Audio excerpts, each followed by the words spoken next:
Go ahead, Mike. Go. That's like the best part of the show, maybe, to read some of those. Some are true, some are false. Just for men, maybe. And Tito's. I stopped getting any shipments from Tito's anymore. I have to quit talking about Tito's, for God's sake. That's Dean Blandino over there, who has stuff on his face that is clearly darker than the little stubble that I have on mine. But here we are for another last call. Yes, and I don't use Just for Men. I will when I need it, and we won't even get into the story about Mike Pereira working at the NFL.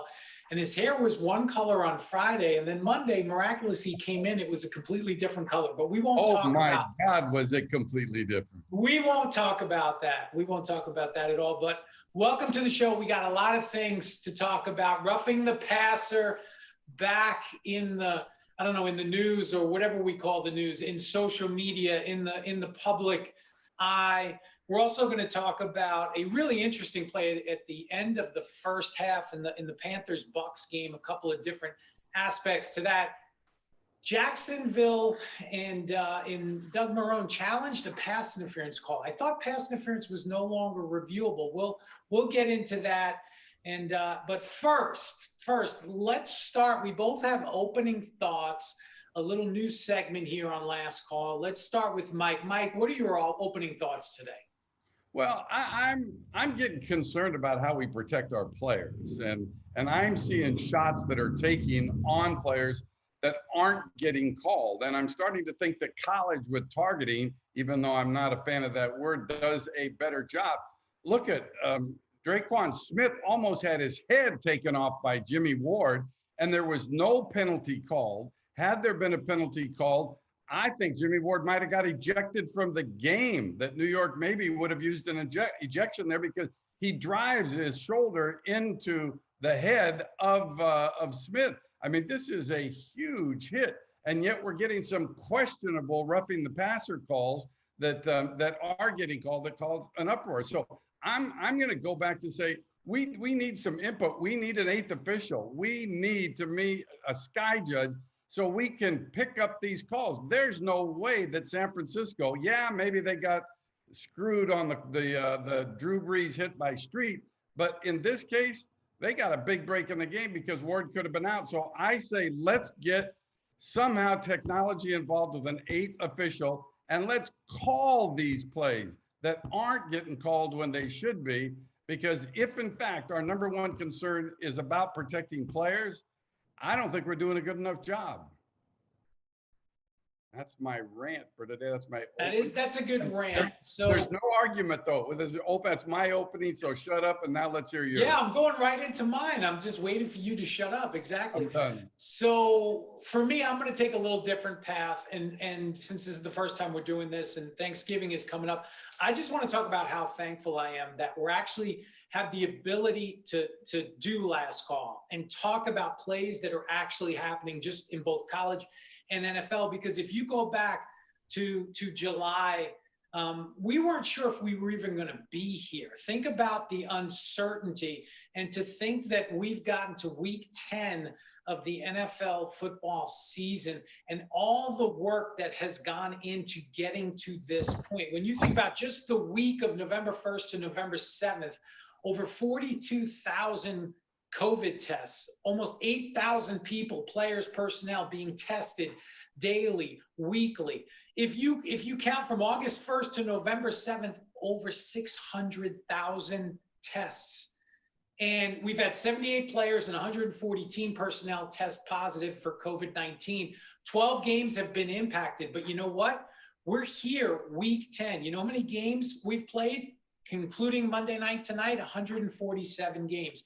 2019 through 10 weeks, we played 148 games. This is incredible. The work of so many people. We're not even talking about the officiating department and the number of people that they have to test and get officials and mix schedules around and get people safely from one place to another.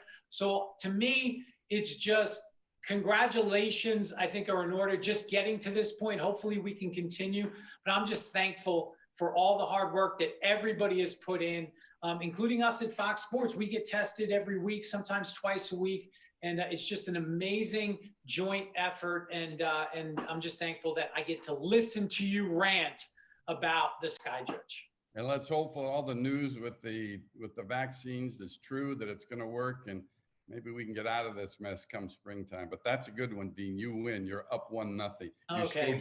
All right. I didn't know we were keeping. You showed your human side on this. Your human side. Your Thank you. sensitive I side. appreciate that. Well, now let's give. I'm going to get into a rant a little bit too, but let's talk about. You mentioned the Niners Saints game, Contavious Street. Let's talk about that hit. A lot of discussion on social media about whether that was a foul.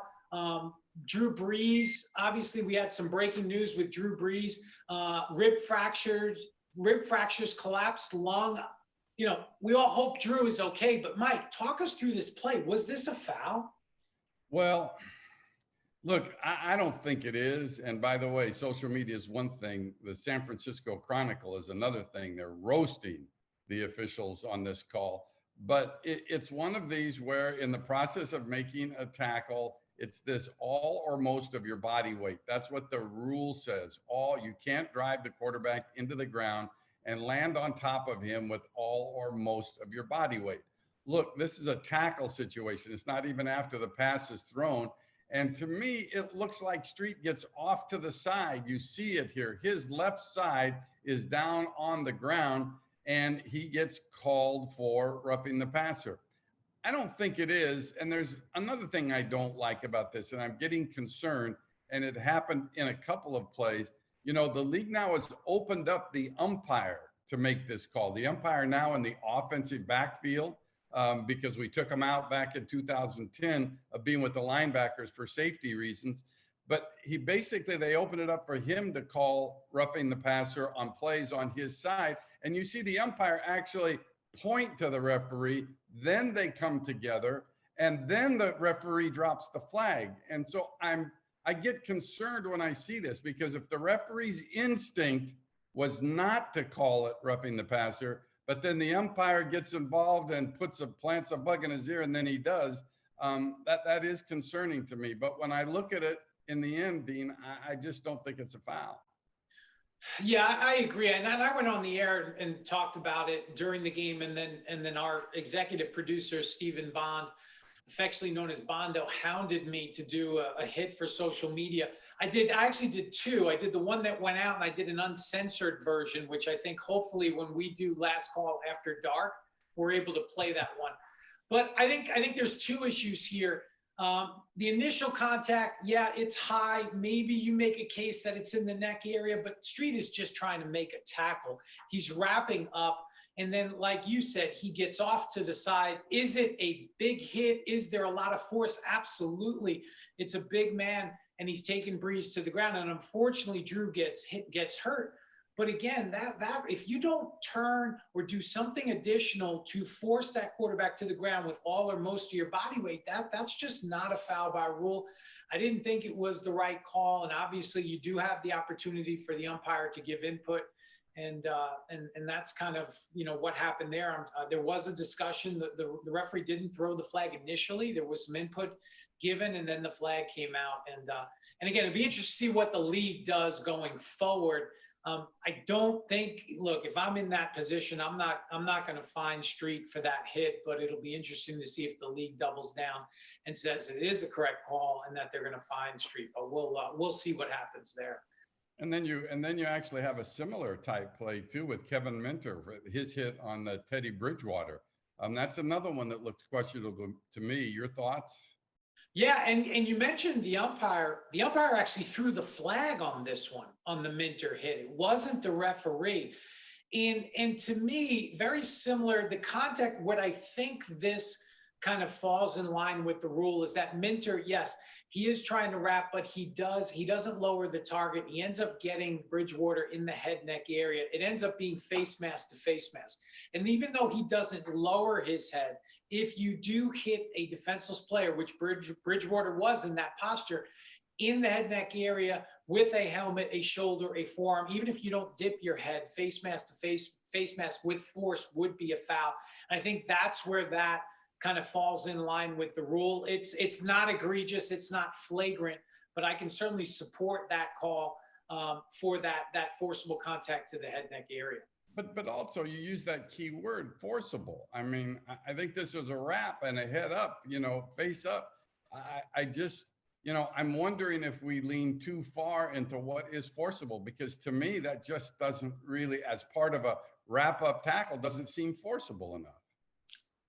Yeah, and look, it's subjective. And I think that's why, and you also have the perspective of the referee. Why did the league open it up to the umpires? Because the umpires are on the opposite side, on the left side of the quarterback, and maybe they can get a better perspective, so you have more opportunity to get that foul when it's there, but you also kind of have more opportunity to throw a flag when it isn't there. And we hope that that's not the case going forward. Let's kind of switch gears and let's talk about end of the half. Tampa Bay, Carolina, really interesting play. There were a lot of elements to this. The Panthers were out of timeouts. They complete a long pass down the field, and now they have to hurry up, get set, and spike the football before time expires. Walk us through this one, Mike. Yeah, pass to DJ Moore downfield, and he actually catches the pass, ruled a catch. And then the Tampa Bay player just kind of leans on him and keeps him on the ground, which obviously, they were out of timeout. So it's to the Bucs' advantage to kind of pin him down and not let him get up. But you can't do that. And alertly, the officials called a 5-yard delay of game penalty. And that's a huge penalty, because not only is it a 5-yard penalty added onto the catch spot, but the clock then stays shut down until the next snap. So big penalty on Tampa Bay. But then they line up to run a play, and then all of a sudden, Tampa took a timeout. When they said there was a timeout charge, Tampa took a timeout, and during their timeout, replay then looked at this play and decided to shut the play down to see if it was actually a catch. And then on the process of completing the catch, going to the ground, you could see on the one shot that the ball did pop out when he hit the ground. He lost possession. It didn't just move. So therefore, they changed it to an incomplete pass, which therefore meant the delay of game penalty was going to go away. So a really crazy situation. But my first thought when I saw it, Dean, was like protocol for replay. Shouldn't they have shut this down earlier? Yeah, and we were looking at it, and I was on the game, and we were looking obviously at the penalty, the delay of game, and that was pretty obvious. And then you start looking at whether Moore caught it, and you see the ball hit the ground, and you say, hey, wait a minute, replay has to look at this. And it's a really good, there's so many moving parts to this play. Excellent challenge by Tampa and Bruce Arians, because look, we've already got penalized. The clock is stopped. Let's give replay more time. It's inside 2. Bruce can't challenge, but the replay official can. Let's give them more time. But what's interesting is if this was outside 2 minutes and now Tampa has fouled to delay the game, then they give up their right to challenge that previous ruling, because now they've extended the time. But since we were inside 2 minutes, that foul for delay of game doesn't prevent the replay official from stopping the game. And ultimately, replay got it right. The ball did hit the ground. It was loose. So now you go all the way back to the previous spot, the line of scrimmage. The foul for delay of game goes away because you only enforce personal fouls or unsportsmanlike conduct fouls in that situation. And there is some time reset. So Carolina is going to get more time, but they're going to move back. And that was a 40-yard play. And so it was a really interesting sequence. Great timeout by the Bucs. And ultimately, replay came in and made it incomplete. Okay, so interesting sequences. I'm going to let you go on this one. Jacksonville and Green Bay. Pass is thrown. Defensive pass interference is called. And then the announcement is made that there was no pass interference on the play because the ball was tipped. This is a bizarre one, because can replay create interference? As it says here, I didn't think you could challenge, as Jennifer Lobdell says. So can replay get involved in this? Can you challenge this? And what happens? And what are some of the other situations that present itself here? Yeah, it's a great question by Jennifer. I call her J-Lo because, Jennifer Lobdell, you call her Jennifer Lobdell. But So when you think about, right, this had people going nuts because, hey, I thought pass interference wasn't reviewable. But since the inception of replay, since we brought replay back in 1999, there are elements to pass interference that you can review, and it all involves a tip, a touch by a defensive or offensive player. Because we know that pass interference rules, defensive pass interference rules apply until when the ball is thrown to when the ball is first touched. So in this situation, there was a flag thrown on the field, then the flag was picked up, and they said that the pass was tipped. Well, now replay can look at, and Jacksonville and Doug Marrone can challenge that the tip occurred after or it didn't clearly occur prior to or away from the contact that caused the interference. And ultimately, that's what they reviewed. And Mike, you were on the game. What ultimately did they decide? Well, they put pass interference back on because what they called pass interference clearly happened before the ball was tipped. And so therefore, then pass interference gets put back on.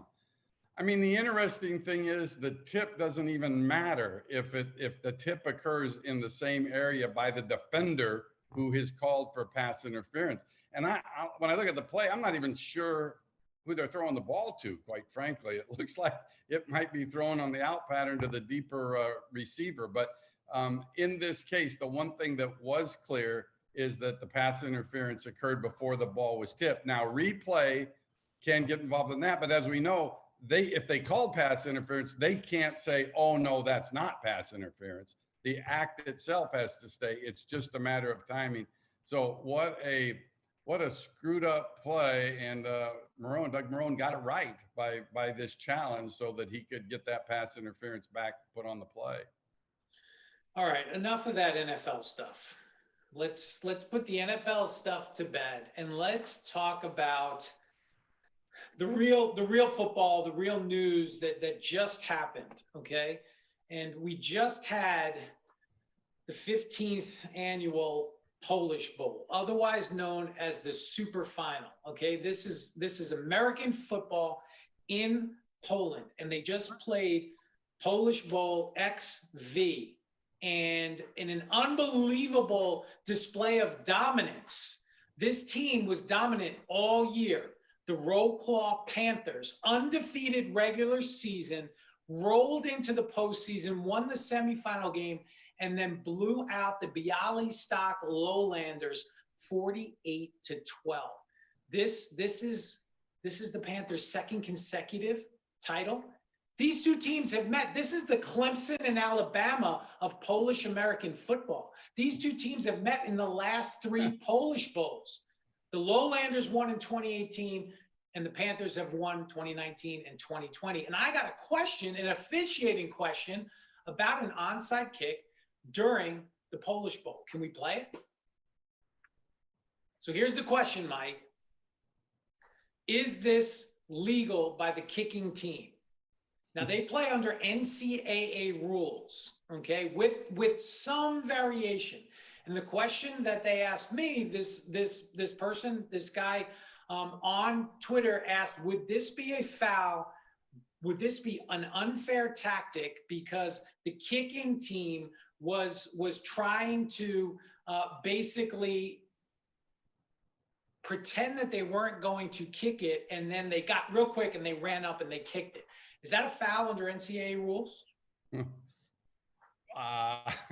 Under NCAA, they pretend like they were going to kick it. No, I mean, if you didn't kick it, I don't think that's unsportsmanlike conduct. I don't think it's palpably unfair. I mean, it's kind of weird, but it's Poland, so I don't. What does that mean? I'm going to say no. Well, it's just that they're playing American football in Poland. That's what I'm saying. It's just weird. I know there's American football, but when I see the second one, it almost looks like more of a foul because they don't seem to be in a proper formation because there doesn't look to be 5 guys on each side of the kicker. But otherwise than that, faking it, I don't think it is. Yeah, well, that was ultimately one of the questions, and that's what we talked about. I had an exchange, and I think his name is Marcel. We were talking about the formation, right? In college, you got to have at least 4 on either side of the kicker. And when you have that, that's to prevent that bunch up tactic there. And I don't think there's a foul for just, getting all together and then quickly, once the referee makes the ball ready for play, I think the return team has to be ready. And but as long as you have 4 players on either side of the kicker, I think you're good. This sequence was interesting because the first onside kick, the receiving team was offside. So they marched off 5 against the receiving team. And then on the second onside kick, the kicking team, they faked it, ran up to the ball and stopped. And they treated that like a false start. So they moved them back 5. And then on the last onside kick, they ended up kicking it out of bounds. The Roll Claw Panthers got the ball and were able to celebrate their second consecutive title in Polish Bowl XV. It was 41-12, for God's sakes. Kick the ball deep. Is that Bush League, Mike? Is that Bush League? Just because I like onside Bush beer. It's like 48-12, trying to win. I complimented Iowa by saying I talk about my favorite Bush beer, but that's for another day. All right, so Polish football, roughing the passer. You had a little bit of everything. That's Last Call. He's Mike. I'm Dean. Please tune in Thursday night. We got a big matchup Thursday night. Seahawks Cardinals. Yep, Thursday night football. I'll be there from Los Angeles. Not really there. Thursday night football on Fox. What a nice move. He's got it. Kyler Murray. Wow, what a throw. Russell Wilson. Fires. Touchdown.